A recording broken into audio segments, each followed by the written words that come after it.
Hello, good morning, everybody. I want to welcome you all here to the Prog Monster. My name is Murph, and I am a host of this show. So I apologize. The live stream I set up would not take. I couldn't get it to come on, so I had to redo it. So we're going to actually turn the lights on too because I realized how dark it was in here.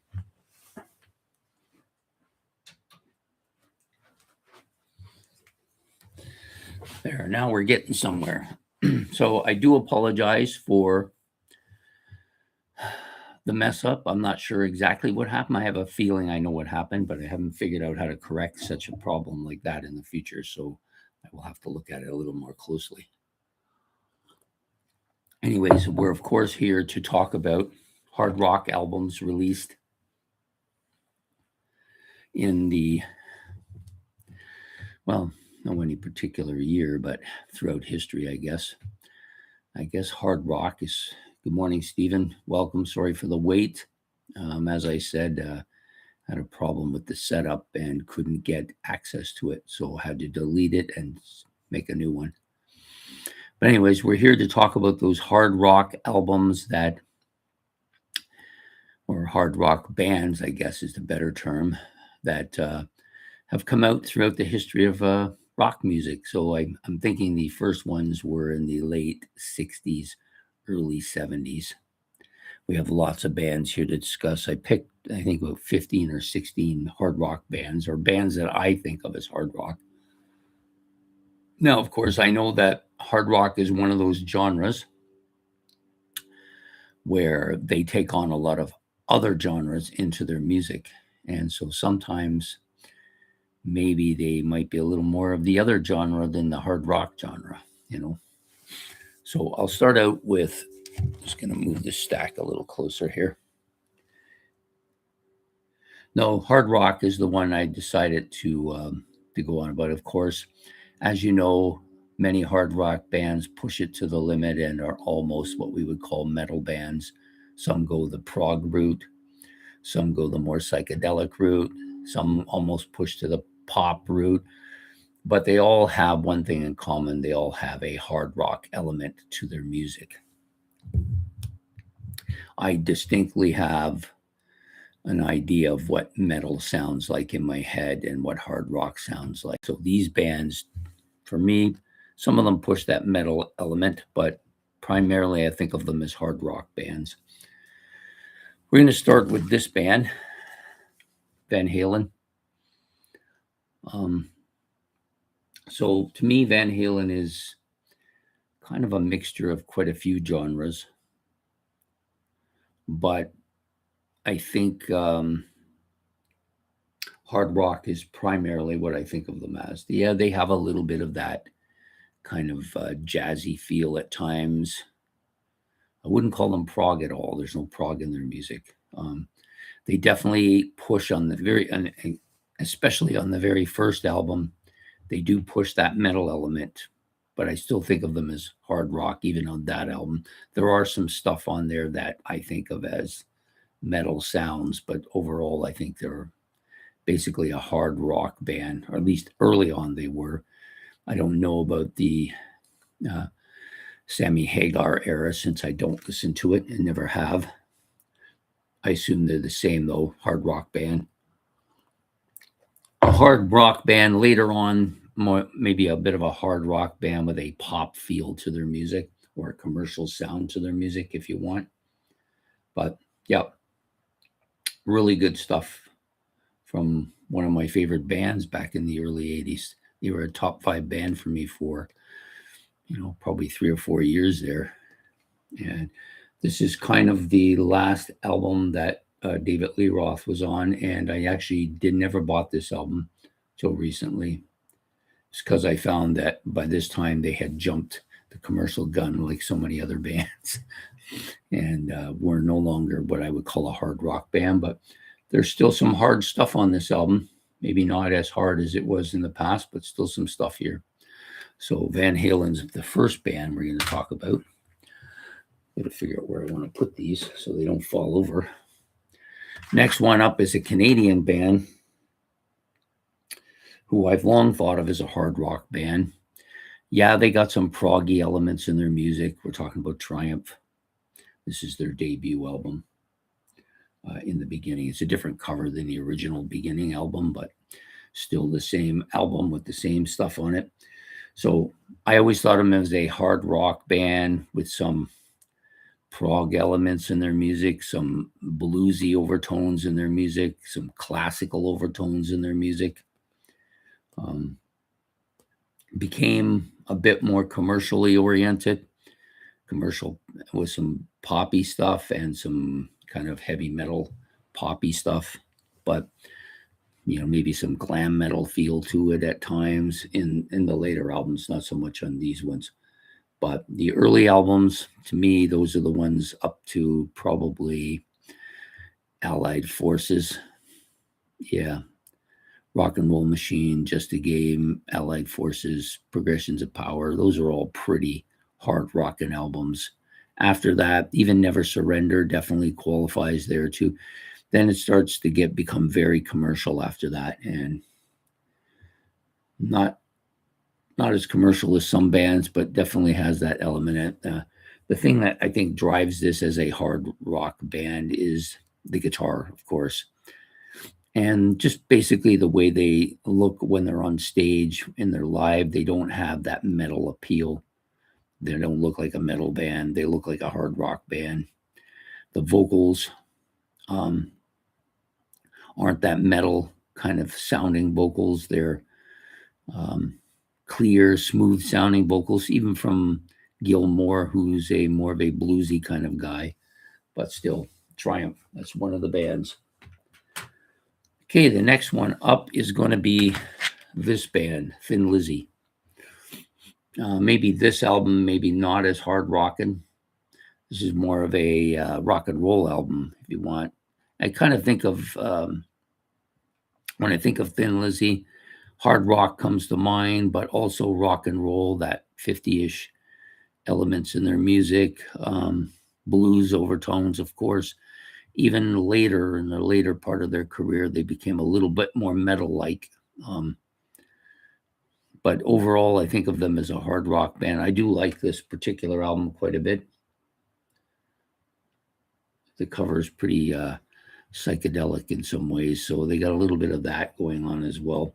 But overall, this to me is a hard rock band. Over the vast majority of their songs over their career are definitely hard rock. There are, of course, some pop elements. You'll see with their big hit, very poppy. And they do have the odd poppy song that does fit that. But, some people call them more of a genre jumping band. You could call them that too. I don't know. But to me, they're a hard rock band, Thin Lizzy. Sorry, nose is clogged today. Next up is a band that I'm going to take maybe a little bit of heat for, and that's Queen. Early on, very hard rock band. Got a little proggy there in the middle with lots of different genre movements. And then later became more poppy, funky, disco-y, or whatever you want to call it. But they're a band that moved around a lot, somewhat like Triumph and Thin Lizzy. They have a lot of flexibility in the sound of their music, but primarily I think of them as a hard rock band. At least I did early on for the first half dozen albums. But I think it's because a lot of their big songs were more hard rock oriented back then. Next band, some people call this the first heavy metal band. I don't see it. Yeah, they've got some songs that are bordering on that heavy metal sound for sure.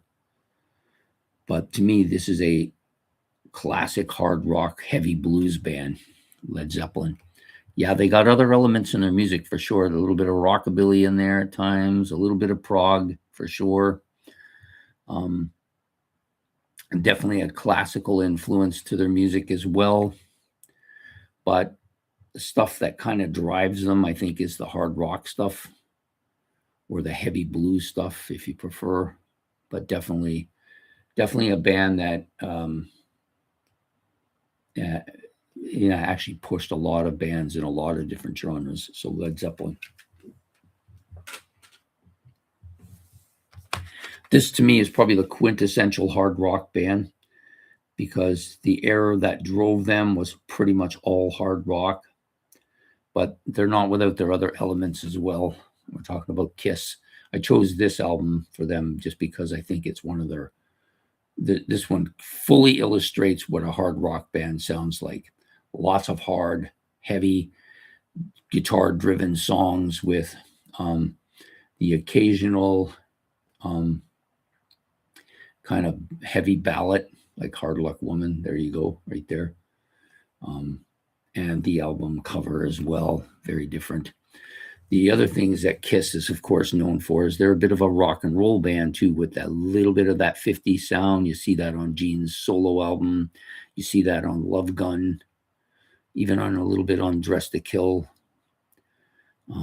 Definitely has a rock and roll feel to it. But to me, the quintessential kind of hard rock sound to them comes out on Kiss Alive, although some people try to call that a metal album. I don't see the elements. Well, they do have the dark leather and all of the get up and everything like that. So some people may view them as a heavy metal band. I don't see them that way at all. I don't think they were even approaching the metal sound. Yep, so this is Kiss, of course. Kiss. Next up, this band definitely had a lot of different sounds to their music. Folky, yes. Talking about Heart here, sorry. I do like this album. So this album has a folky element to it for sure. Classical element to their music. The big tracks on here, Barracuda, of course, and I guess to a lesser extent, Kick It Out, are both kind of hard rock songs. Heavy driven songs. Barracuda, one of their big songs. But they do have a lot of that, a little bit of that progressive element, a little bit more of the folky element, and of course a classical element to their music. At least early on, they became, in the 80s, they became a commercial pop band and did very well for themselves. So I got no problem with it, but it's not the type of music I would listen to. Next up, this band definitely bordering on all kinds of different genres. And I chose this particular album, the live one, because it illustrates what they're capable of. Lots of heaviness to their music, very hard rock album, some stuff bordering on metal at times. A little bit of progginess. Child in Time is a good example of that. Definitely some blues influences. Can hear that on most of their albums. And yeah, just a really heavy driven band. To me, one of the kings of hard rock, and they're still doing it, like all these years later, their albums are still good, still producing stuff that falls within the genres I just said. But to me, I always think of Deep Purple as a hard rock band. Okay, next up we have Alice Cooper. I chose this particular album because it still illustrates that probably harder rock now than they were back in the original band's day. This is I call this the Alice Cooper band as opposed to the Alice Cooper solo career, which is, they're kind of both the same, but not the same at the same time. This one's a hard rockin' album.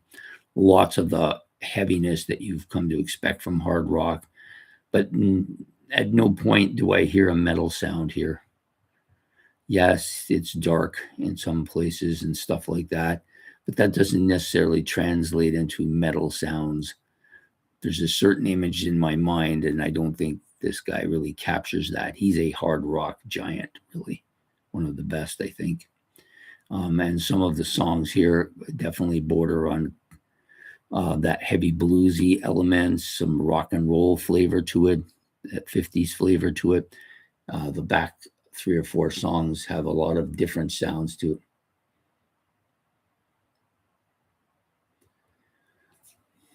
Yeah, I don't think there's any kind of ballady stuff on here, but on some of their albums, there's a little bit of that too. little poppy flavor at times too, but very little. To me, it's pretty much one of the pure hard rock bands, Alice Cooper band.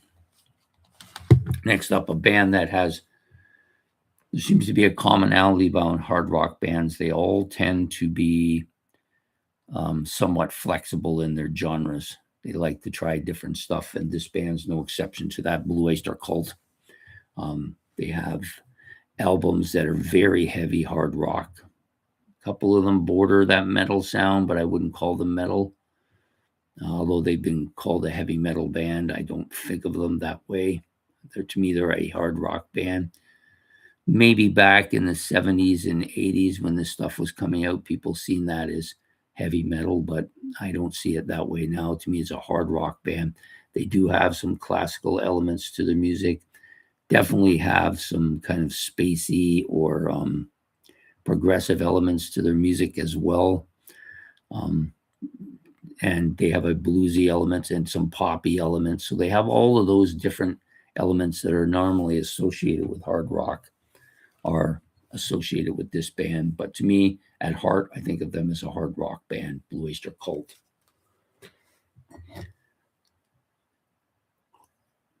Starting to lose my throat there again. Next band up definitely falls within the same type of elements as Blue Oyster Cult, and that's Bachman Turner Overdrive. I just chose this album because it's clear. It's a nice cover. I have 2 versions of this one. So this has 12 songs. The other one has only 8, the other version of it. But if you look at most of the stuff on here, it's very hard rock driven. There are some definite jazz elements to their music, some bluesy elements to their music, a little bit of ballady stuff, not too much, but a little bit there too. They did become more poppy as the days went by, became a lot more commercial oriented. Not that they were never commercial oriented. They were always commercial oriented, but a little toned down the kind of raw sound at times to a more commercial sound with lots of hits. They definitely are one of the kings of Formula Rock, right here. Yeah, really good stuff though. Pretty hard. The best songs by BTO are all the hard rock songs, in my opinion. Next up, another kind of really hard rocking band, Aerosmith. Early on, lots of hard rock and stuff, lots of heavy blues stuff, a little bit of rock and roll flavor too. As they went along, became more and more commercial. Once they got into their sober years, we'll call it, they lost their rock edge and became more of a commercial sounding band that did catchy, up-tempo, upbeat power pops, power rock and hard rock and power pop and a lot of ballads. Became very ballad oriented, but early on, a lot of hard rocking stuff going on here. Never did I see these guys approaching that metal sound though. Even a little bit of rap in some of the early stuff too, or proto rap, I guess you might want to call it. But he had the perfect voice for it, so it makes sense that he went that way.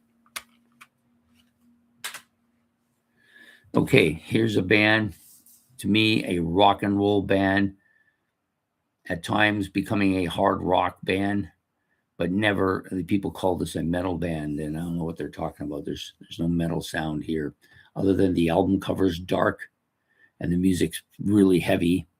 I don't think of AC/DC as a metal band. Some people think this is a metal album. I don't see any metal here. This is all just hard rock and roll. All these songs have even on this album, some of their earlier albums have more of a 50s rockish style to them. But these albums here, definitely heavy, hard rock album, catchy.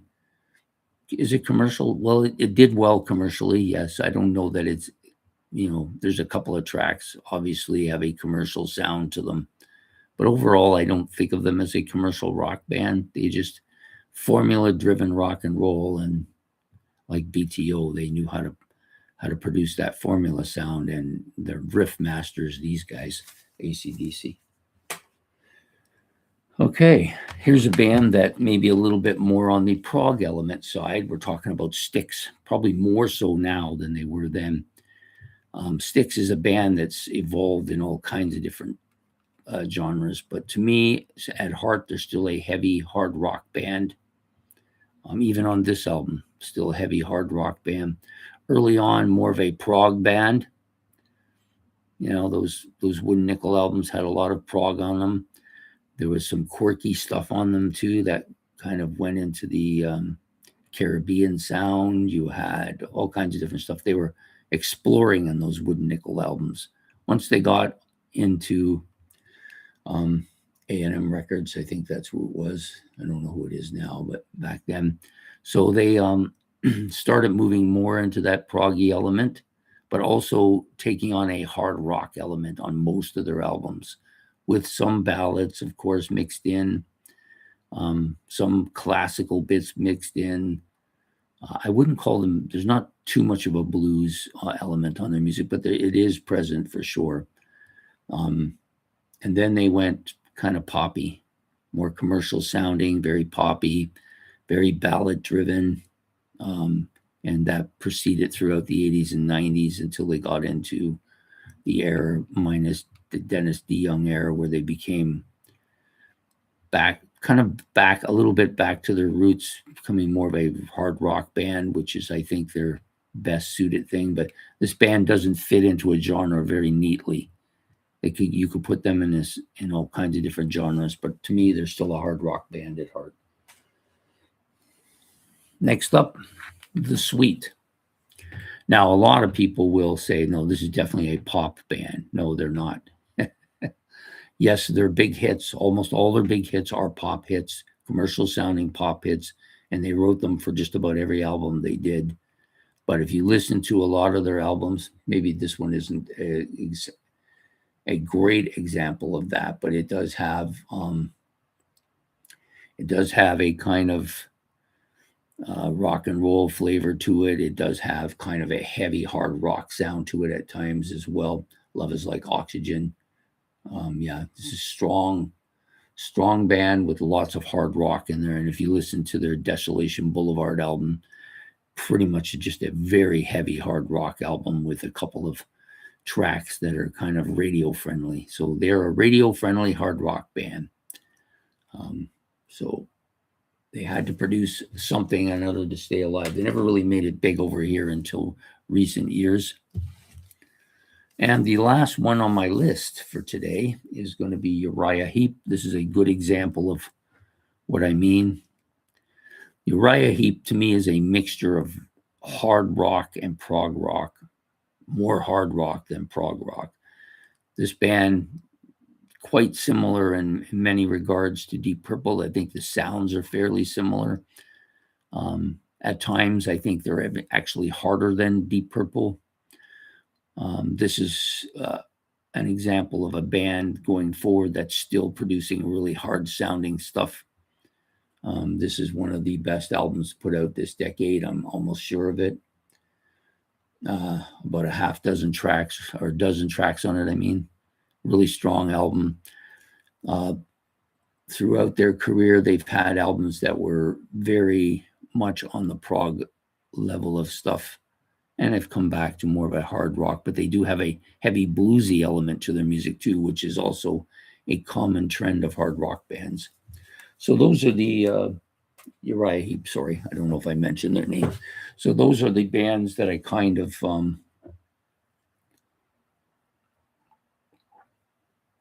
pulled off the shelf for the hard rock bands. A lot of really good, among my better or more favorite bands are hard rock bands. The top of the shelf is always going to be the prog bands. I would say of my 11. Yeah, I have a ZZ Top. I almost pulled them off. The shelf, but my stack was too big and I was worried I was going to drop them. So I left them on the shelf, but definitely they belong in there. Southern rock. Could have chose Leonard Skinner or Molly Hatchet too, thrown them in there. Hard rock, Southern rock bands. I actually should have grabbed a couple of that thing, because that's there are the Southern rock bands, a lot of them have that hard rock element to the music. And ZZ Top, of course, kind of that bluesy. Yeah, I could have pulled Guns N' Roses, except for I don't like them. So I didn't. Could have pulled U2 off too as well, but I don't like either of those bands, so I don't really want to spend any time talking about them.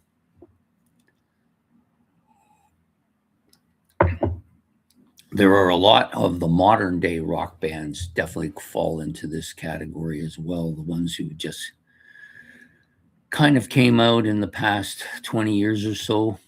This genre will never die. Of all the rock genres, it's probably the least likely to die because it lends itself to so many different areas.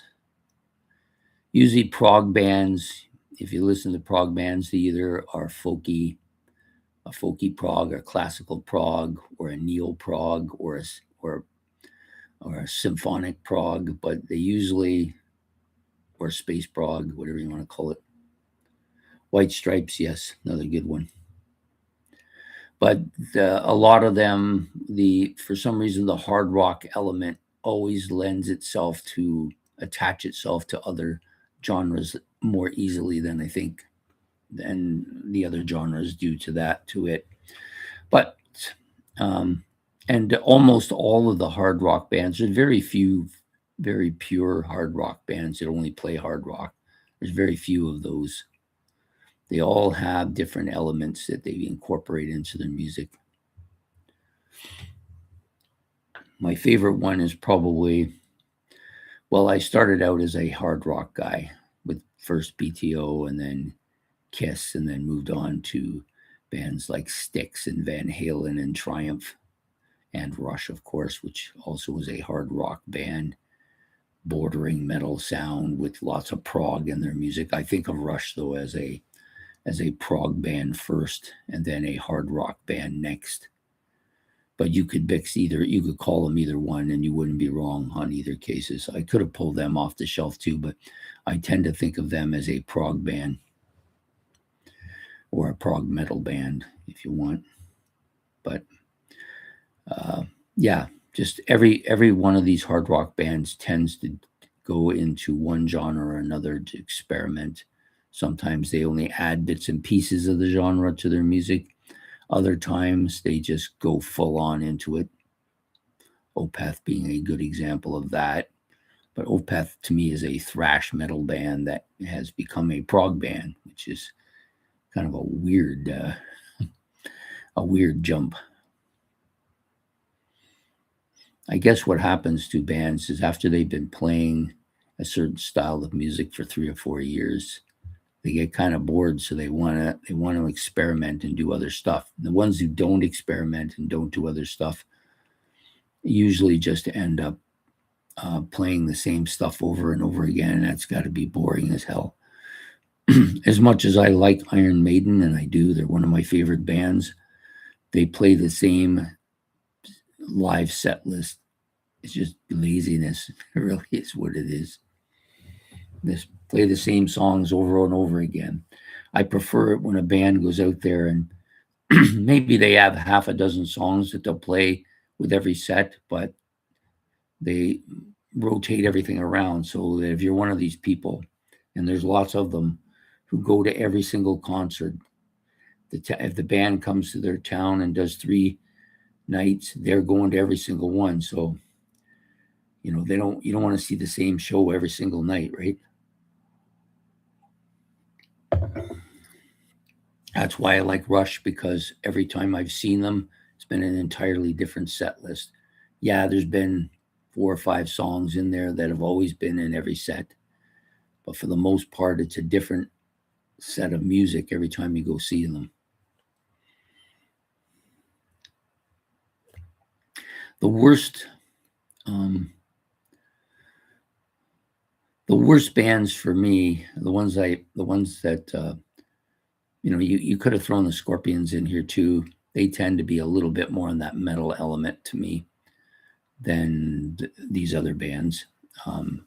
Start out as a heavy hard rock blues band and kind of went off. Well, they didn't start that way, but during the John Roth era, that stuff's pretty heavy hard rock, bordering on metal. And then they went full into the kind of glam metal sound, I guess. But the bands that annoy me the most are the ones who were hard rock bands and then just completely became a commercial pop ballad producing bands. And there's several of those ones who I just completely lost interest in. Though Aerosmith being one of the primary ones that comes to mind. But also even bands like Kiss, who kind of lost their way and were all over the map for a while, even did some prog stuff, which was kind of weird for them. But they tried everything to try and regain their glory. But, you know, every band has that glory period in their history. And once it's past, very difficult to grasp it and bring it back. And that doesn't just apply to hard rock bands either. That also applies to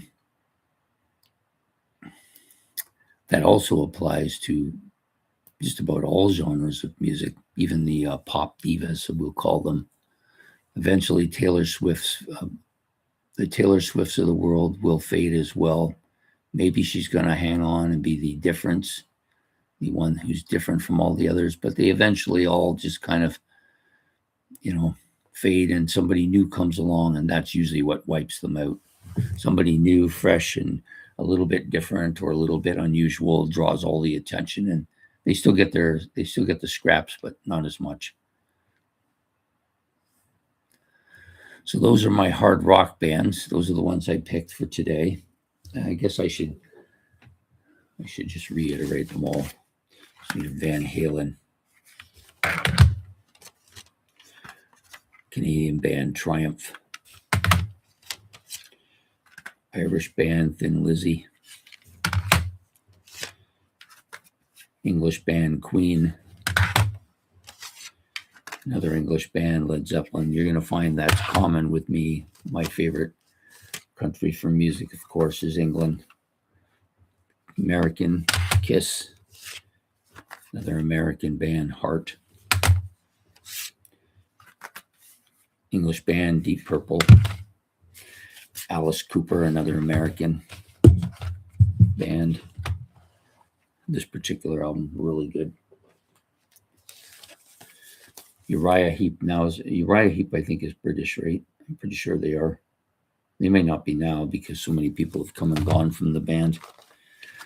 The Sweet, English band. Styx, an American band. AC/DC from Australia. Aerosmith, American. They are a quintessential poster child for the American hard rock. BTO from Canada. And Blue Oyster Cult from New York City. There you go. And there's some other bands I could have thrown in there, like ZZ Top, some of the Southern rock bands, Molly Hatchet, ZZ Top, 38 Special, Leonard Skinner, all those bands, I think, qualify kind of hard rock sound, bluesy hard rock sound to their music as well. Could have thrown them all in there.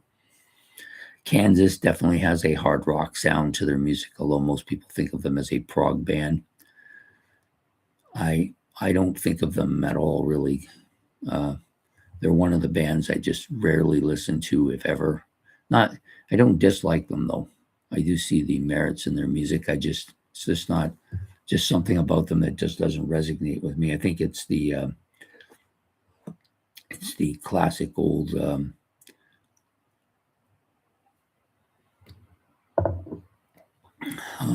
what we call I'm trying to think of the name of it now.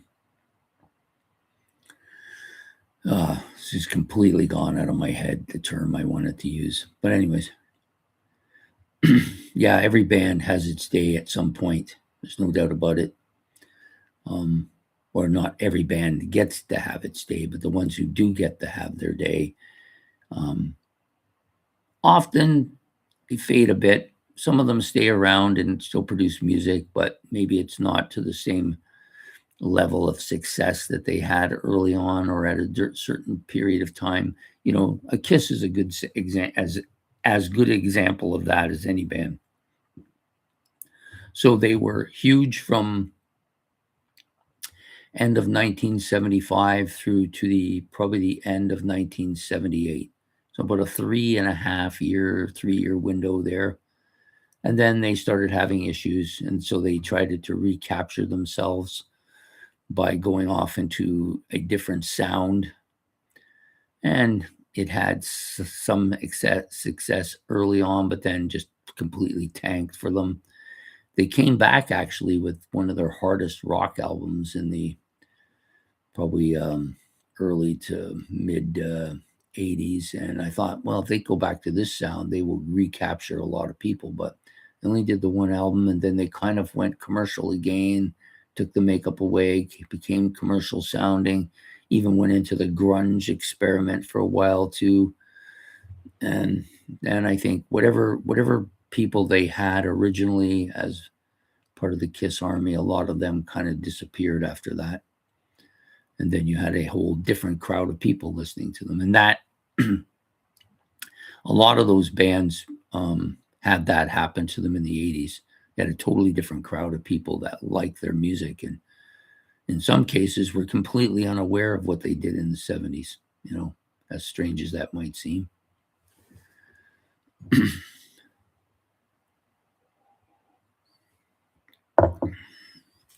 But very few people are able to come back from this heights of success as a band like Kiss had to recapture that. I don't think they ever recaptured. I think they had a moderate of success in the 80s and 90s, did very well. But I don't think they recaptured the time period that they went through in the 70s. Well, a few bands had reached the peak of a mountain like they did. At one point, I would have said probably in 76 and 77, they were maybe the largest band in the world. So they weren't wrong with their statement, the hottest band on the planet. They weren't wrong at that point in time when they started saying that. But that's now 50 years in the past, right? Now there is talk about them doing that they will have a band that will come back and play as Kiss. There'll be what we call avatars, right? People will put on the makeup and be the Catman, be the spaceman, be the starry-eyed lovers, be the demon. But they won't be the original four. There'll be four different guys, but it'll be still the same. Well, is it still the same band? Will they make new albums? That I'm not sure about. If they can make money, you can bet they'll do it. There's no doubt about that. And then what happens once Paul and Gene are gone? They're both in their mid-70s now. Don't know. Maybe somebody will inherit the pie, or maybe it will fold. But I suspect if you come back to this planet in 50 years from now, Kiss will still be out there rocking. Same as the Stones. What will happen when Mick and Keith are gone? Will that be the end of the Stones? You would think so, but I'm not 100% sold on that. There are bands out there still touring that have either one or no members of the original band, or have one member or no members of the classical band. That's the big one now, right?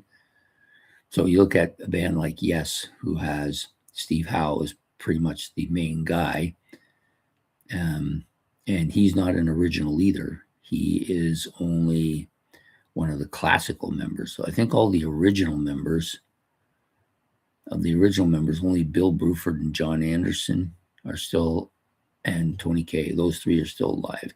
So they could kind of come back with original members, but I don't think Steve Howe likes John Anderson, and I don't think Bill Bruford and Tony Kaye really have much interest in rejoining the band. So I don't see that happening. And then, you've got bands like Foreigner who also have not even any classical members left to the band. Now that Hanson's gone, then you got bands bands like who's a good band? Well, Journey has the one guy left.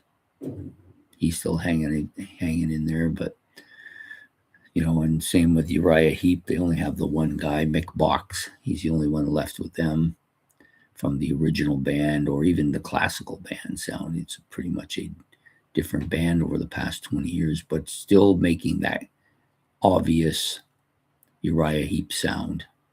So when Mick Box is gone, is that the end of them? Maybe. Blue Oyster Cult still has a couple members of their classical and original lineup.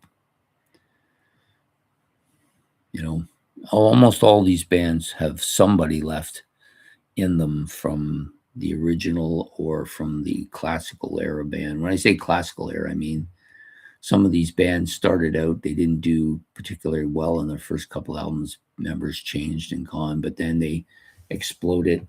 Yes is a good example with what we would call the classical era of the band.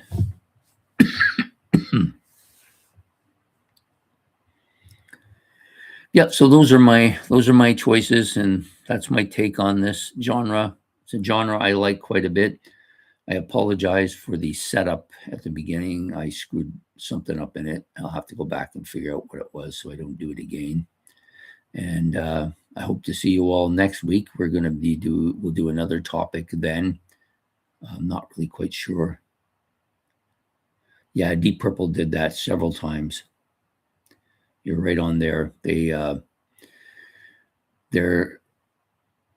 original members, they kicked out some of them and brought in some new ones, and then that was considered one of the classical eras of the band, the Mark II era of the band. And then a couple of those members left and were replaced by a couple of other members, which is the Mark III era of the band. So they've had several eras of the band.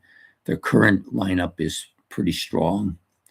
A couple of classical era members and at least one original. I think Ian Pace. Is he the only one still in there from the originals? And you got Ian Gillan from the classical and Roger Glover from the classical era of the band, but they have a different keyboardist and a different guitarist. Even the guy they had as the guitarist for about the last 20 years is gone, and now he's been replaced by another guy. So, yeah, Deep Purple has changed its lineups at different times. Almost all of the bands at some point in time, either they morph into something completely different or the music changes. It has to, because people just be playing the same stuff over and over again without any new stuff. It's got to be terrible. Genesis, good example. They had their original band and their classical era band, and then some of those people left, and some of those people have moved on to different on solo careers or whatever. They after a certain amount of time, they got kind of bored of making the same albums too, I guess. Yeah, Uriah Heep, definitely one of them. Yes, Blackfoot. Is that the Canadian Blackfoot band? I believe it is, but maybe I always think there's two versions of this band. One's a Canadian version. The other one is maybe a native Indian, or maybe I'm thinking of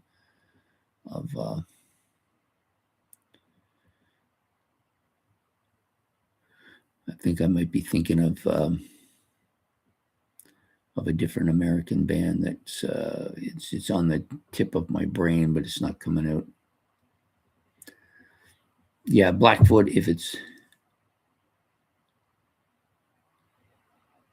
Yeah, I think that they're a Canadian band, but they might be American. They might be an American, and they did have an Indian name. The Blackfoot were a tribe out west. I think there might even have actually been members of the band that were Indian as well, or natives, if you prefer.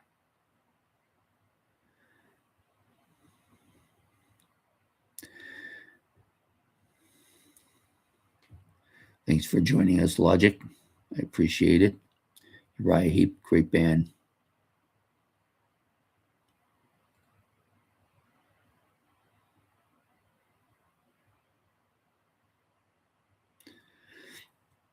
Yeah, a lot of these bands. Are there any rock bands from the 60s and 70s that have either all their original or all of their classical members still in place? I don't think so. I don't think there's anybody. There's just nobody. Either somebody's died or somebody's moved on or something to that effect. Like they're just, it's 50, 60 years ago. It's understandable. How many of the British invasion bands even really play anymore other than the Stones? I don't think have the Kinks done anything in years? I don't know. Nothing that I've heard or seen. And, of course, the Beatles are gone, and the Who is probably packed it in for the final time. They're saying this will be it. I tend to believe them. Some bands I don't believe because they're always saying that. They're always saying this is the final tour, and then it never is, right? All just in the name of getting as much out of people as they can get.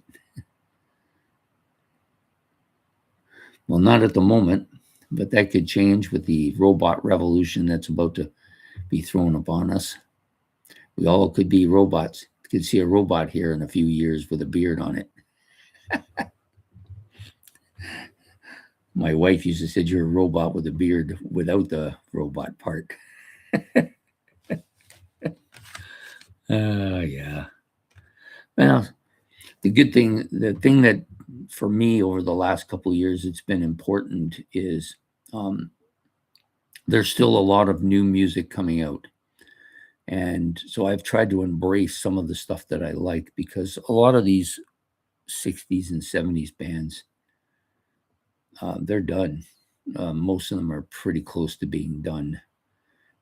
Probably within the next 5 years, there will be very few of them doing anything. It's just Mother Nature is going to put an end to them, right? They might clone me. You never know. Cloning is a possibility, but it won't be me. At least if I get an Android, it might be my brain in there. I don't know. That might not be a good thing for the Android, though. The Android might say, you know what, we reject this brain. Give us something that works.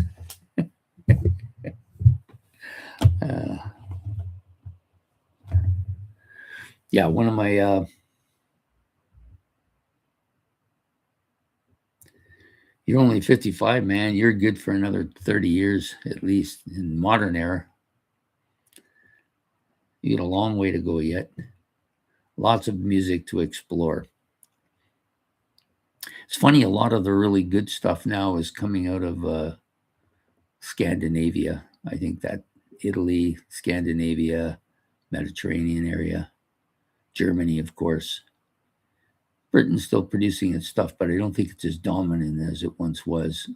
I don't think the Americas are very dominant either. There are some good bands here.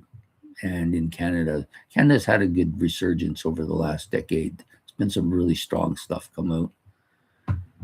I've got several bands that are Canadian that I've kind of taken to, right? Red Sands, Spherynx, both really good, solid Canadian bands. But, it's difficult for these new bands to reach the kind of stardom that these bands had in the 70s. There's just... people are just not flocking to them. There's different music to listen to now, and it isn't all rock. Looks like I finished my drink. Yeah, we're happy. I guess I should talk a little bit about tonight's episode. So this one was kind of screwed up, so I got to go check that one, make sure I didn't do the same thing to it. But we're doing Into the Prog Verse tonight. I think I'm doing my IQ collection. I think I might have actually have a prop here. I might not have put one out. I don't know. I did. So we're going to be doing this band on tonight's Into the Prog Verse.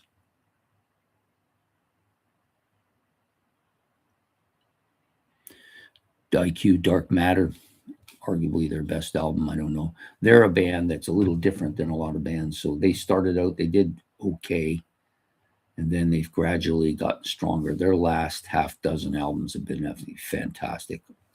Maybe this is their era. I think they're the best of the neo-prog bands now. I wouldn't have said that 10 or 15 years ago, but I would definitely say that now.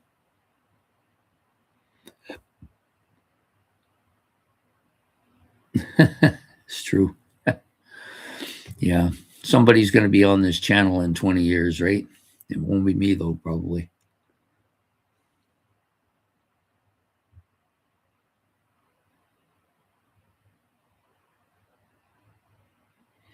I'm not sure if I'm familiar with Matteo Mancuso. I know the name, but I'm not connecting it with anything in my brain. I've heard the name, obviously, but I'm just not sure where I know it from. Steve Vai, of course, I know who he is.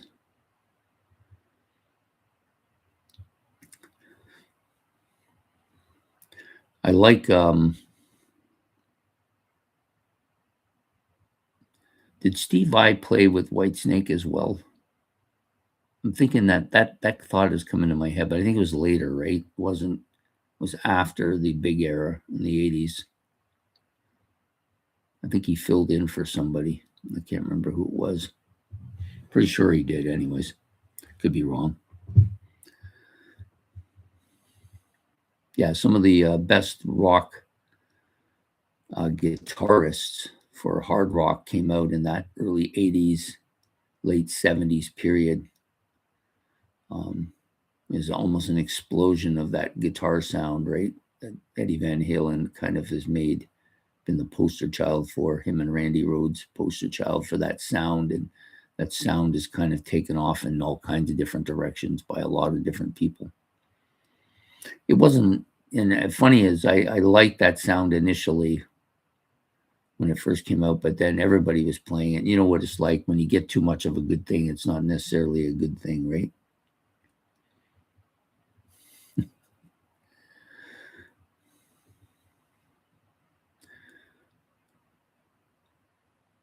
Might be a South End rock band, Blackfoot, but I always thought I may be thinking of the Crow, maybe mixing it up with the Crow. Al DiMolio, yeah, okay. So he's more of a jazz fusion guy. That's probably why I don't know him. I'm not a big jazz fusion type of guy. So yeah, I've know these names only because I watch shows that talk about them, but I don't generally listen to any of this stuff. Scott somebody. Oh, Scott Gorham. Are you talking about Scott Gorham?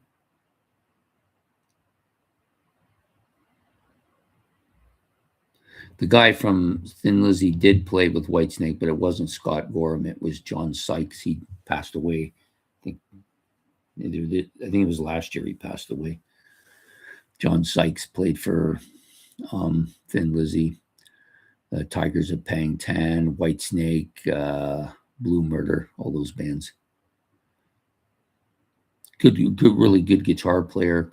Definitely has that 1980s hard rock guitar sound going on. That's okay. I get mixed up all the time. It's part of being older. You can get away with it because you're older. Yeah, Frank, Steve Vai's been around quite a bit longer than I had originally thought. I generally thought of him as an 80s guy, a guy that came out in the 80s, but I think he's been around longer than that. Definitely been around longer than that. Going back quite a bit longer than I had originally thought. Did he not also play with did he play with Ozzy, or maybe it was Dio, one of those two? I'm not sure.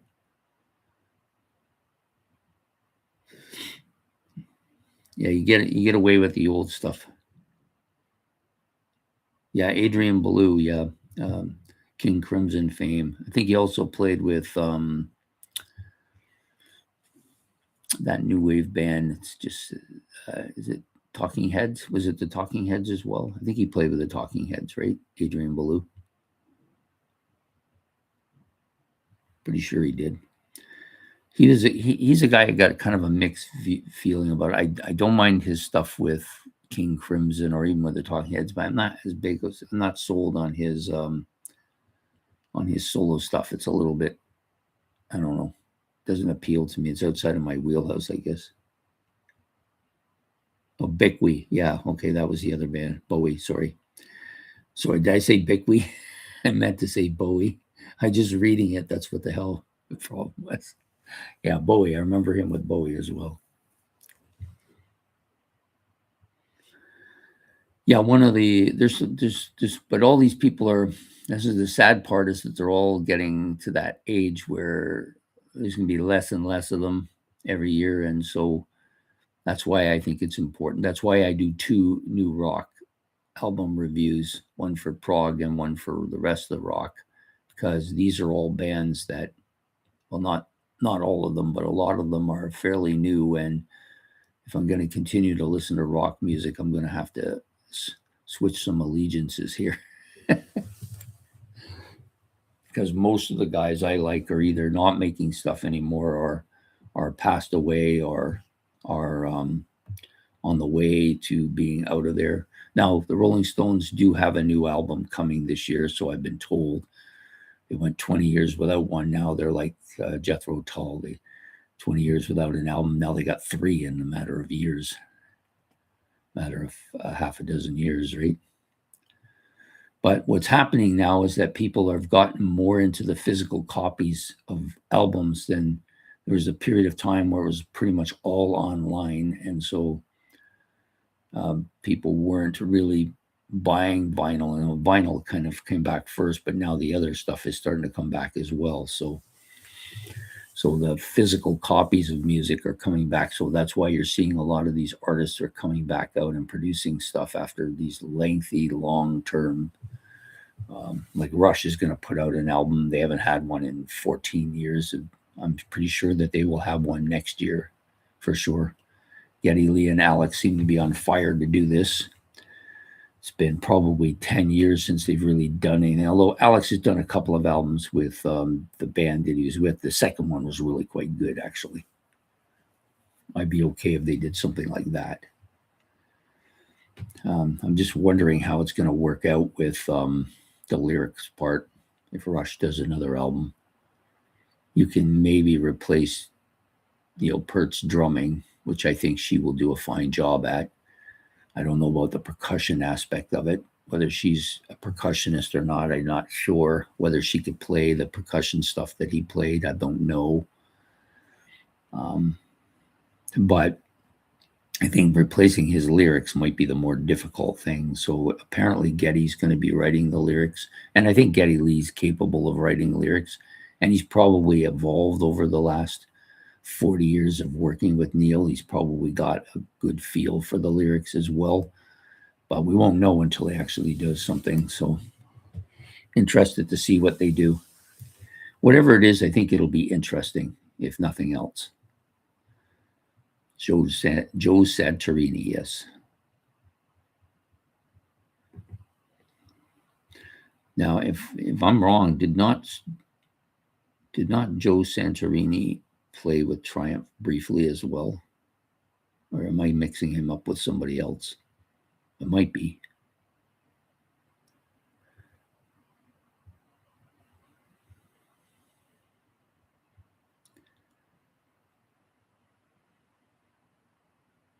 I don't know. I can't remember.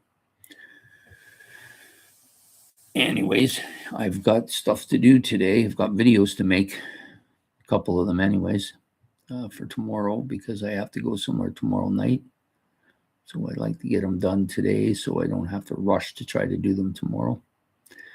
So I'm going to let everybody go now. I hope to see you tonight for the Into the Progverse. If not, we will see you next next Sunday for Sunday morning breakfast live. So take care. Have yourself a good evening, good day, and goodbye.